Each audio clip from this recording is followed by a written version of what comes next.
জানিয়ে দিব এই মুহূর্তে আমাদের হাতে এসেছে বাংলাদেশের গুরুত্বপূর্ণ আপডেট সংবাদের শিরোনাম। শুরুতেই থাকছে দিল্লি বৈঠক থেকে কঠোর বার্তা। আওয়ামী লীগকে ছাড়া দেশে কোনো নির্বাচন হবে না, দেশে ফেরার প্রস্তুতিতে নেতাকর্মীরা। এ নিয়ে থাকবে আমাদের একটি বিস্তারিত প্রতিবেদন, তাই সম্পূর্ণ ভিডিও জুড়ে আমাদের সাথেই থাকুন।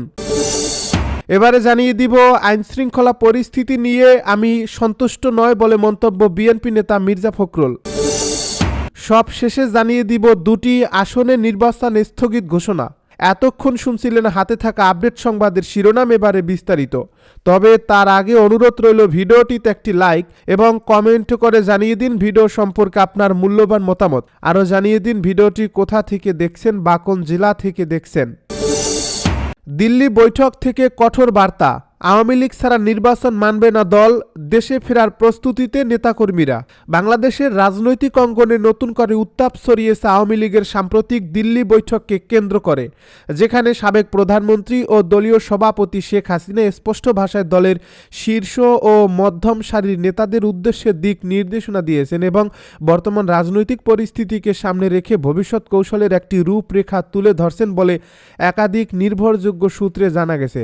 এ বৈঠকে শেখ হাসিনা পরিষ্কারভাবে বলেন, আওয়ামী লীগকে বাদ দিয়ে বাংলাদেশে কোনো গ্রহণযোগ্য নির্বাচন হতে পারে না এবং ইতিহাস সাক্ষ্য দেয় 1971 সালের পর থেকে অনুষ্ঠিত প্রতিটি জাতীয় নির্বাচনে আওয়ামী লীগ অংশগ্রহণ করছে, জয় পরাজয় যাই হোক না কেন। এই বাস্তবতার প্রেক্ষিতে তিনি নেতাদের উদ্দেশ্যে দেশে ফেরার প্রস্তুতি গ্রহণের নির্দেশ দেন এবং একই সঙ্গে দলীয় অংশগ্রহণ ছাড়া অনুষ্ঠিত কোনো নির্বাচন আন্তর্জাতিক স্বীকৃতি পাবে না এবং তা দীর্ঘমেয়াদে রাজনৈতিক স্থিতিশীলতা আনতে ব্যর্থ হবে। এ বৈঠকে আরও বলা হয়, বর্তমান সরকারের অধীনে নির্বাচন হলে আওয়ামী লীগ সেই নির্বাচনে অংশ নেবে না এবং সে কারণে দলীয় নেতাকর্মীদের পাশাপাশি সাধারণ জনগণকেও ভোট কেন্দ্রে না যাওয়ার বিষয়ে প্রস্তুত থাকতে বলা হয়, যা কার্যত একটি রাজনৈতিক বর্জন কৌশলের স্পষ্ট ইঙ্গিত বহন করে। শেখ হাসিনা নেতাদের জানান, এই নির্বাচনকে প্রশ্নবিদ্ধ করার জন্য কেবল রাজপথের আন্দোলনই একমাত্র পথ নয়, বরং জনগণের অংশগ্রহণহিতা এবং ভোট কেন্দ্রের ফাঁকা চিত্রই বিশ্ববাসীর কাছে প্রকৃত বার্তা পৌঁছে দেবে যে এটি একটি গ্রহণযোগ্য নির্বাচন নয়। এ বৈঠকে আওয়ামী লীগের সাংগঠনিক দুর্বলতা নিয়েও আত্মসমালোচনামূলক আলোচনা হয়, যেখানে শেখ হাসিনা আক্ষেপ প্রকাশ করে বলেন, দলের অনেক সিনিয়র নেতা বর্তমানে নিষ্ক্রিয়। তারা ব্যক্তিগত নিরাপত্তা ও আর্থিক স্বাচ্ছন্দ্যকে অগ্রাধিকার দিয়ে দলীয় সংগঠন পুনর্গঠনে কার্যকর ভূমিকা রাখছেন না, যা ভবিষ্যতের জন্য উদ্বেগজনক। তিনি স্পষ্ট করে দেন, কেবল অতীতের অবদান দিয়ে রাজনীতি করা যাবে না, বর্তমান বাস্তবতায় দলকে শক্তিশালী করে তুলতে হবে। শেখ হাসিনা আরও বলেন, তরুণদের নতুন চিন্তাধারা ও সাংগঠনিক দক্ষতা ছাড়া আধুনিক রাজনীতিতে টিকে থাকা সম্ভব নয়, তবে সেই তরুণদের অবশ্যই অভিজ্ঞ সিনিয়রদের দিক নির্দেশনায় কাজ করতে হবে, যাতে দল আদর্শিকভাবে ঐক্যবদ্ধ থাকে।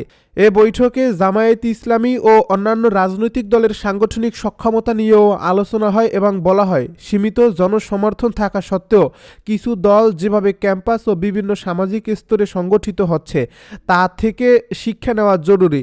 শেখ হাসিনা নেতাদের সতর্ক করে বলেন, আওয়ামী লীগ যদি এখনই সাংগঠনিক সংস্কারে মনোযোগ না দেয় তাহলে ভবিষ্যতে দলকে পুনরায় শক্ত অবস্থানে ফিরিয়ে আনা কঠিন হয়ে পড়বে। একই সঙ্গে তিনি নির্দেশ দেন, যারা দেশে ফিরতে পারবেন তারা যেন ধাপে ধাপে ফেরার প্রস্তুতি নেয় এবং স্থানীয় পর্যায়ে কর্মীদের সঙ্গে যোগাযোগ বাড়ান। তবে কোনো ধরনের হটকারী কর্মসূচিতে না গিয়ে পরিস্থিতি অনুযায়ী সিদ্ধান্ত নিতে হবে।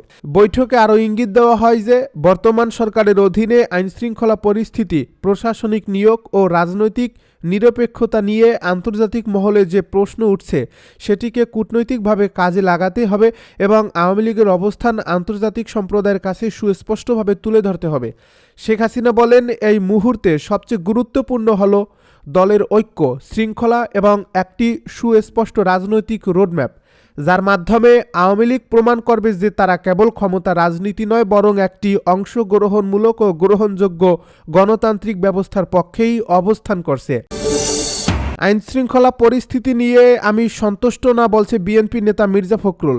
বিএনপি মহাসচিব মির্জা ফখরুল ইসলাম আলমগীর বলেছেন, গোটা দেশের মানুষ অপেক্ষা করছে নির্বাচনের জন্য। আইনশৃঙ্খলা পরিস্থিতি যা দাঁড়িয়েছে তাতে আমি সন্তুষ্ট নয়।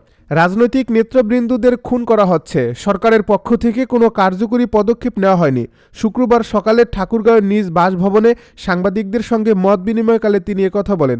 বিএনপি মহাসচিব বলেন, বিশ্ববিদ্যালয় নির্বাচনের ফলাফল জাতীয় নির্বাচনের প্রভাব পড়বে না। অন্যান্য ছাত্র সংগঠনের ছেলেগুলো ফ্যাসিস্ট সরকারের আমলে কাজ করেছিল। ছাত্রদলের ছেলেগুলো সাংগঠনিক কার্যক্রম করতে পারেনি। উত্তরাঞ্চলে তারেক রহমানের সফর প্রসঙ্গে তিনি বলেন, এটি উনার ব্যক্তিগত সফর। দেশে আসার পর জুলাই আন্দোলনে শহীদ আবু সাঈদ সহ শহীদদের কবর জিয়ারত করবেন। ঢাকায় উনি আসার পর লাখ লাখ মানুষের জমায়েত হয়েছিল। জেলা পর্যায়ে সফর নেতাকর্মী ও সাধারণ মানুষের মাঝে উদ্দীপনা দেখা দিয়েছে। পিছিয়ে পড়া অর্থনৈতিক উত্তরাঞ্চলকে স্বনির্ভরতায় এগিয়ে নেবে। এ সময় জেলা বিএনপির সাধারণ সম্পাদক পয়গাম আলী, সহ সভাপতি আবু তাহের দুলাল সহ দলটির অঙ্গ সংগঠনের নেতৃবৃন্দ উপস্থিত ছিলেন। দুটি আসনে নির্বাচন স্থগিত। সুপ্রিম কোর্টের আপিল বিভাগের আদেশে পাবনা 1 ও পাবনা 2 আসনে নির্বাচন স্থগিত করার সিদ্ধান্ত নিয়েছে নির্বাচন কমিশন ইসি। শুক্রবার এই সিদ্ধান্তের কথা জানা গেছে। বিষয়টি নিশ্চিত করেছেন নির্বাচন কমিশনার আব্দুর রহমান মাসুদ। তিনি বলেন, আপিল বিভাগের আদেশেই এই সিদ্ধান্ত নেওয়া হয়েছে।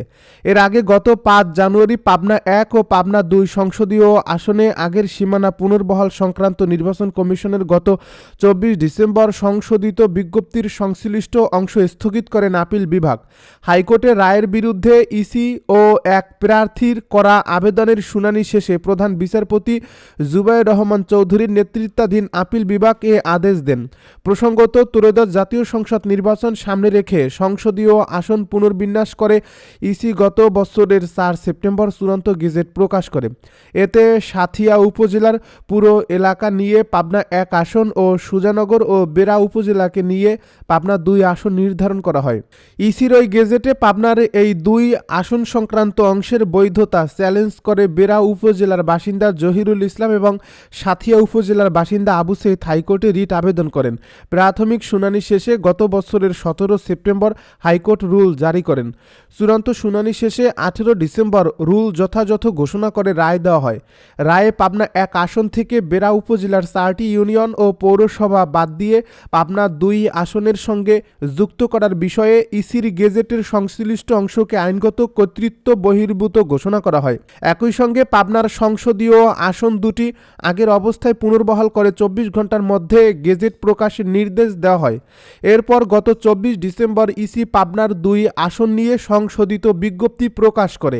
এতে আগের মতো পুরো সাঁথিয়া উপজেলায় এবং বেড়া পৌরসভা সহ বেড়া উপজেলার 4টি ইউনিয়ন হাটুরিয়া, নাকালিয়া, নতুন, ভারেঙ্গা, চাকলা ও কৈটলা নিয়ে পাবনা 1 আসন গঠিত হয়।